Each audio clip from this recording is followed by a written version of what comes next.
bunch of panty puddings? Well, I am westbound and down I-80 in Wyoming.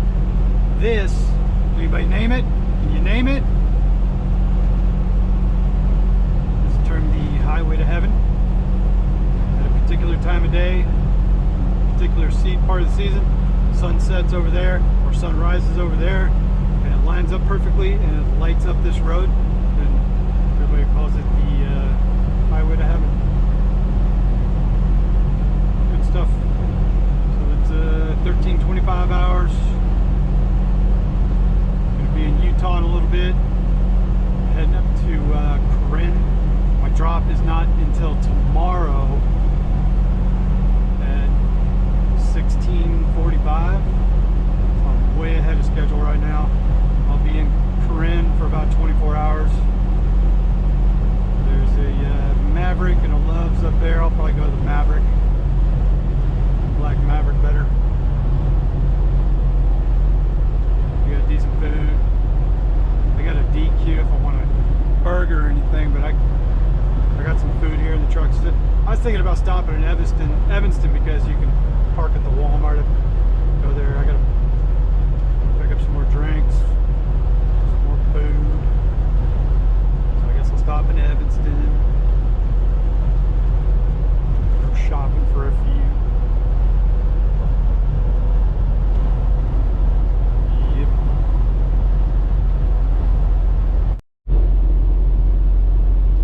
What's going on, people?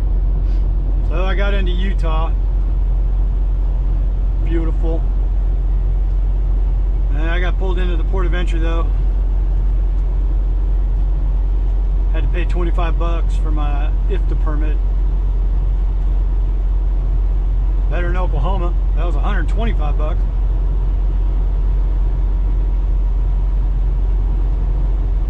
It's good times. So just wiggling my way down here, get down to the 84, take that, get over to Ogden, head north up towards Corinne. Everything's starting to turn a little green. It's kind of nice. Grass is coming out. It's not just all gray and murky. Spring is here, baby. Yeah.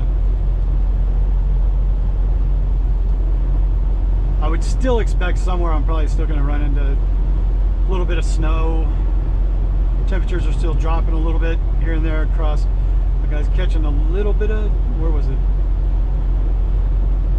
Well, up in Sioux City. I was catching a little bit of just like little pellet snow. Light.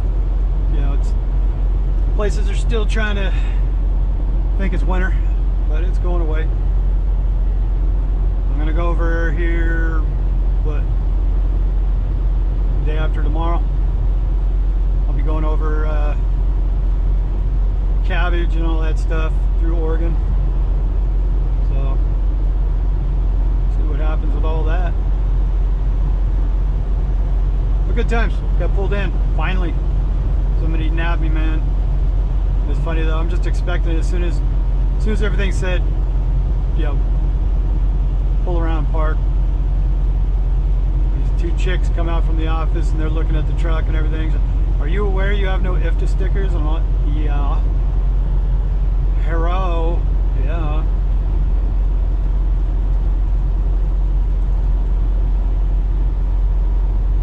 At least I didn't find the AK-47s, fentanyl, and cocaine in the roofer. Oh, IFTA permit, 25 bucks? Yeah, no sweat. Because I'm sitting there sweating bullets, just waiting to get out of there. I'm like, yeah, okay, thanks.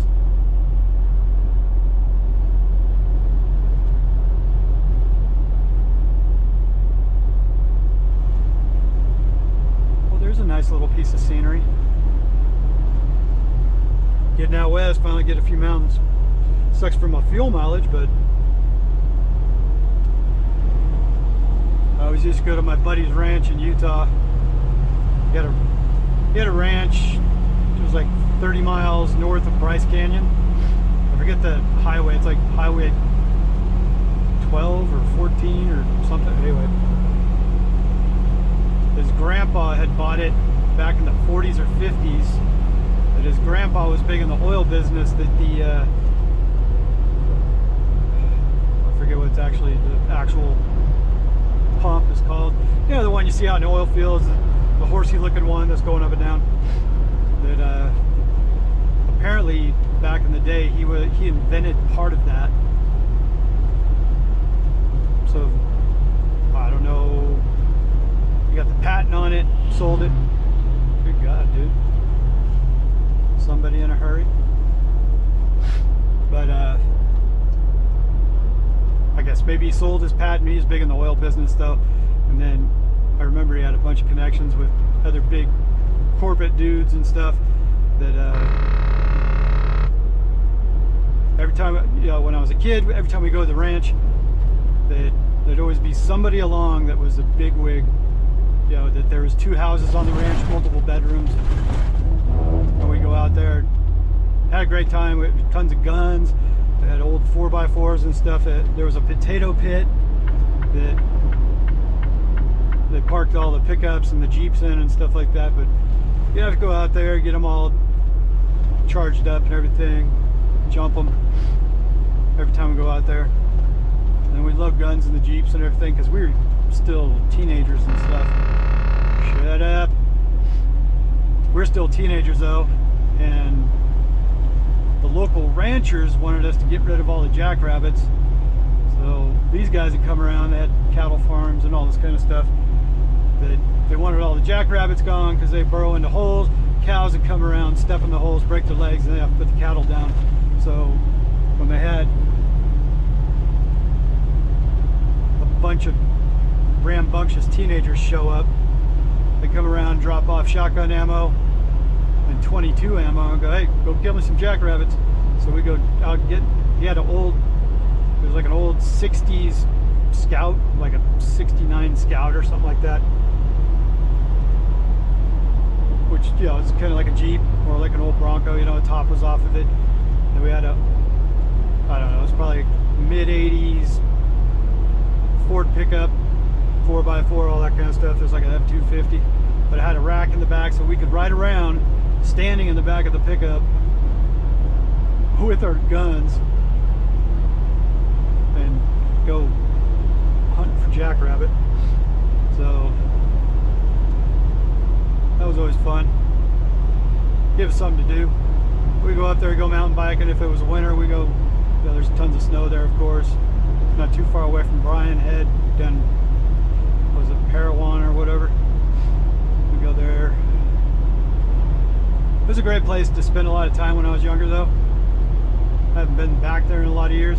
But yeah, it'd be the thing, bigwigs, like Bryce Canyon had a little airport, and one of his buddies that would come up there was a bigwig with Budweiser, and they'd literally fly in a pallet or 2 of Budweiser and have it trucked up to the ranch so they could all hang out and hunt, fish. There was a river running through the land that we could fish on too, and apparently it was like put in, was the main, I forget the magazine, you know, something outdoors, you know, whatever. It was listed as one of the best rivers, parts of river in the United States to get trout. So and it was running through his land, so we could just go do that. And then, of course, the rancho, as soon as we showed up, if it was summer, southern Utah, a lot of snakes.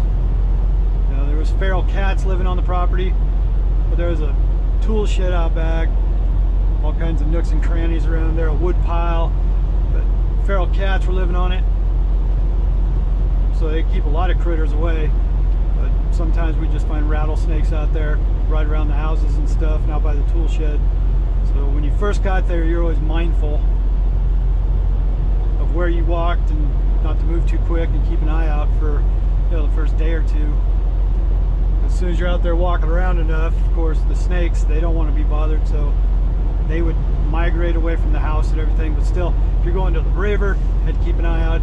We had a 20 gauge shotgun that we carried around with us everywhere just in case. Yeah, I would just come across a snake somewhere, you pop it. Of course, they bring cattle. And for all the land out there, they're bringing cattle and horses over and stuff, and they'd be grazing out in the field. So, growing up in Southern California and going to Southern Utah like that, though, especially back in the 80s and 90s, that it definitely changed my perspective on things, spending time out on the ranch. And you know, I mean, just goofing off on the ranch, but also working on it, doing stuff, fixing fence and all that kind of stuff a couple times. And then it allowed us to goof off too, that we'd be out there. There was always a ton of beer bottles and everything too. It was a big old pile of beer bottles out by the potato pit. We'd take a 12 gauge out there. I mean, just stupid shit where you'd stand out there, and of course, you know, me and my buddy Ben, he'd, you know, sit there, I'd throw a beer bottle across the way and he'd shoot at him. So we're sitting there popping bottles. Like I said, just being stupid teenagers at the time. It was fun.